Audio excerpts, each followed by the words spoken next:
Once upon a time, the people of Israel forgot God and were being attacked by the Midianites. These attacks were so bad that the Midianites would take their crops and animals. They would even take the grain as they were harvesting it. So the people were frightened and greatly suffering because of this. Then God called a man named Gideon and said, "You are going to save Israel from the Midianites." Gideon was surprised and said, "But I am very young and my family is small.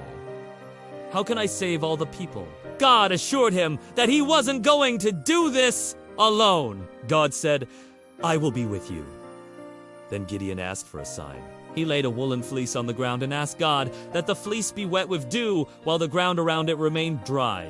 So God did it, just as Gideon asked. And the next day, he made the ground around the fleece wet with dew, but the fleece itself was dry. Then Gideon said, "If this is really from you, then please make the fleece dry, but the ground wet again."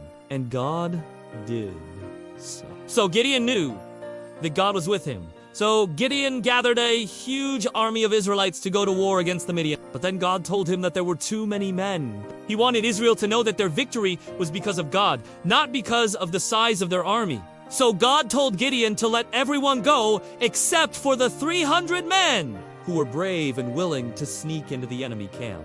That night, Gideon and his small army surrounded the Midianite camp with trumpets and lamps and clay jars. And when the trumpets were blown, the lamps were hidden. At the signal, they all shouted, "For the Lord and for Gideon!" The enemy became frightened and began to fight among themselves and fled. So God had granted victory through Gideon and his 300 men.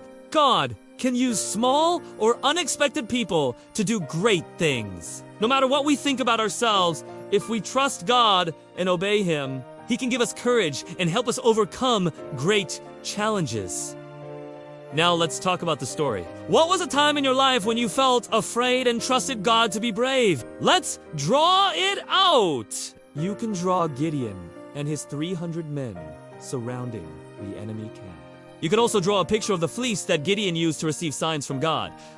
Hi everyone! Do you want to learn about God's amazing love for you? Then subscribe and click the bell so you never miss an episode. Make sure to leave a comment. We can't wait to hear what you have to say.